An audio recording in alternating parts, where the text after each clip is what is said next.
আসসালামু আলাইকুম, কেমন আছেন সবাই? হঠাৎ করে যখন বাসায় মেহমান চলে আসবে তখন যা কিছু আছে সব কিছু নিয়ে ঝাঁপিয়ে পড়া ছাড়া আমাদের আর কোনো কাজ নাই। আর সেই জন্য আমি সব কিছু নিয়ে যা ছিল সব কিছু নিয়ে পড়লাম।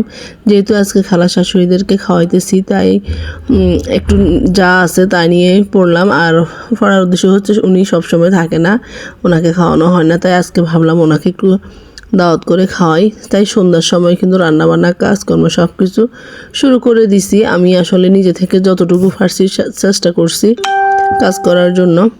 এখন রান্নাবান্নাগুলো সবগুলো একসাথে সেরে নিতেছি। এদিকে কিছু গুঁড়া মাছ নিয়ে আসছে আমার জন্য, একটা আপু মাছ পাঠাইছে, ওই মাছগুলো এখন কাটতেছি। এখন একদিকে এই কাজ একদিকে ওই কাজ, দুই দিকে হয়ে গেছে, আমার হয়েছে যত জ্বালা। এদিকে যাই হোক মেজুভাবে অনেকটাই সহযোগিতা করছে, মাছগুলো কেটে দিছে, সাথে আমার শাশুড়িও ছিল। আমি রান্না করার জন্য একে একে সব কিছু নিয়ে রেডি হইতেছি, প্রস্তুত হয়েছে। বড় হইন্দে মেজুভাবে এদিকে আমার একটা মুরগি কাটি দিছে, কক মুরগিটা কেটে দিছে, ওইটা রান্না করতেছি। আর ব্রয়লার মুরগির বাচ্চাদের জন্য রান্না করতেছি, গরুর মাংস রান্না করতেছি। আর এখানে যে গুঁড়া মাছগুলা এগুলো নিয়ে এখন যন্ত্রণা, কিছুই করার নাই।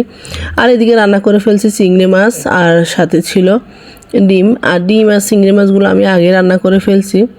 সব কিছু একটু একটু করে গোছানোর চেষ্টা করতেছি, সবাইকে আসলে গুছিয়ে তারপরে খাওয়া দাওয়া দিলে আর তো সমস্যা হয় না। এদিকে শিং মাছগুলো ভালো করে ধুয়ে পরিষ্কার করে নিছি, শিং মাছের মরিচ খোলা দিব। আসলে রান্না করতে গেলে দেখা গেছে যে একটার পর একটা সিরিয়ালে আইটেম রান্না করতে হয়, আর একটা দুইটা আইটেম হলে আমার কেন জানি মানে চোখে লাগে না। অল্প কোনো রান্না খাওয়া দাওয়া চোখে লাগে না। গরুর মাংস আর কক মুরগিটা কিন্তু হয়ে যেতেছে।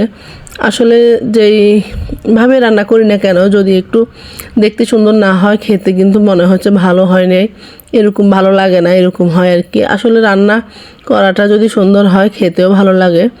আর আমার কাছে কিন্তু খুবই মজা লাগছে, রান্নাগুলো খুবই মজার ছিল। সব কিছু মিলাই কিন্তু খুবই ভালো। আর মেহমানদারি করতে আমার খুবই ভালো লাগে। এদিকে বাসায় মাছটা চলে আসছে, সন্ধ্যায় ওদেরকে পড়ানোর জন্য মাছটার জন্য চা নাস্তা দিতেছি। সব কিছু কাজ যখন একসাথে হয়ে যায় তখন কিন্তু আসলে মাথা ঠিক থাকে না। এদিকে মাস্টারকে চা দিয়ে চলে আসছি। একজন তো লজ্জায় মুখ ঢেকে ফেলছে, ওদের সাথে লজ্জার জন্য কথা বলা যায় না, সব কিছু নিয়ে ওরা লজ্জা পায়।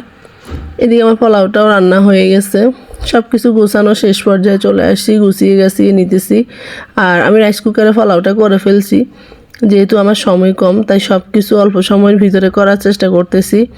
এখন ব্রয়লার মুরগিটা ভালো করে ভেজে নিতেছি। এটা ভালো করে না ভাজলে দেখা গেছে একটা গন্ধ আমার কাছে লাগে আর কি, তাই এটা আমি যেভাবে হোক এখন কিছুটা ভেজে নিতেছি। এদিকে দুধ বসাই দিছি, দুধ জাল দিতেছি। সব কিছু একসাথ হয়ে গেছে। আমগুলা কাজ যখন একসাথ হয় তখন কিন্তু আর দিশ থাকে না, আর খাওয়া দাওয়া করতে এত কষ্ট হয় না যত কষ্ট রান্না করতে হয়, সব কিছু জোগাড় যন্ত্র করতে হয়। খেতে কিন্তু কোনো কষ্ট নাই, খেতে খুবই মজা লাগে, আর রান্না করতে অনেক কষ্ট হয়। এদিকে গুঁড়া মাছগুলা সবাইকে মিলে কেটে দিছে, আর আমি ভালো করে পরিষ্কার করে ধুয়ে নিতেছি।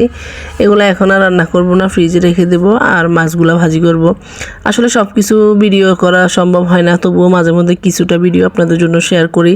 যারা আমার ভালোবাসার মানুষ আছে, আমার ভিডিওগুলো দেখে, তাদের জন্য কিছুটা ভিডিও সহ আমি নিয়ে থাকি সবসময়, কিছু নেওয়ার চেষ্টা করি।